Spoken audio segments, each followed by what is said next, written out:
Hello guys, welcome back to my new blog. তো আজকে সকাল সকাল উঠে দেখি ভাই এখানে সাইকেলটা খুলে বসছে।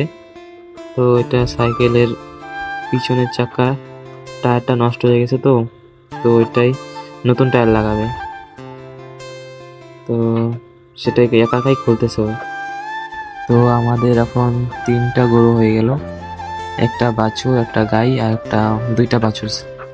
তো মা এখানে গাই বানাইতেছে।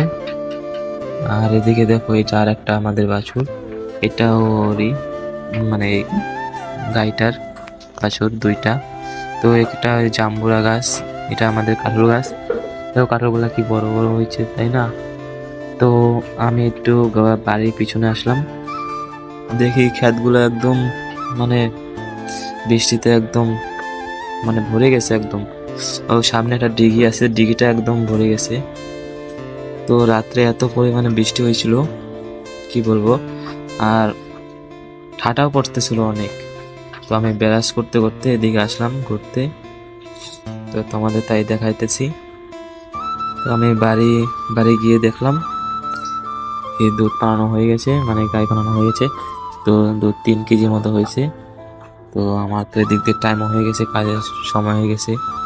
তো আমি স্নান টান করে রেডি হয়ে নিয়ে তারপরে ভাত খেয়ে খাইতে বসলাম। তো তো রান্নাও হয় নাই, তো পটল দিয়ে খাইতেছি। তো মা এখানে রান্না করতেছিল পটল ভাজা, ডাল আর করলা ভাজা। তো ভাত খেয়ে নিয়ে তারপর বাড়ি থেকে বের হয়ে গেলাম। তো সময় তো হয়ে গেছে, তো সামনে যাইতেছিলাম আর রাস্তায় এত ঝাঁকি খাইতেছে, ক্যামেরাটা খালি নড়তেছে। তো ফাইনালি দোকানে চলে আসলাম। তো প্রথমে আমি তো উপরে দোকানে চলে আসলাম কাজ করতে। তো এটা সিলিং ফ্যানের কয়েল বানাইতেছি আমি। আর এটা পেপার বলে এটাকে। আর এটা মেশিন, অটোমেটিক মেশিন, মানে অটোমেটিকলি বন্ধ হয়ে যায়। মানে টাচ হয়ে গেলে, মানে কতগুলো টাচ দিব, মানে ঘুরবে, ওইটা হয়ে গেলে অটোমেটিকলি বন্ধ হয়ে যায়। তো সন্ধ্যা তো হয়ে গেছে, মানে রাত হয়ে গেছে অনেক। তো বৃষ্টি পড়তেছিল, তো পরে দেখে আরো বেশি বৃষ্টি হয়েছে। তো আজকের মতো এইটুকুই। তো দেখা হচ্ছে নেক্সট ভিডিওতে।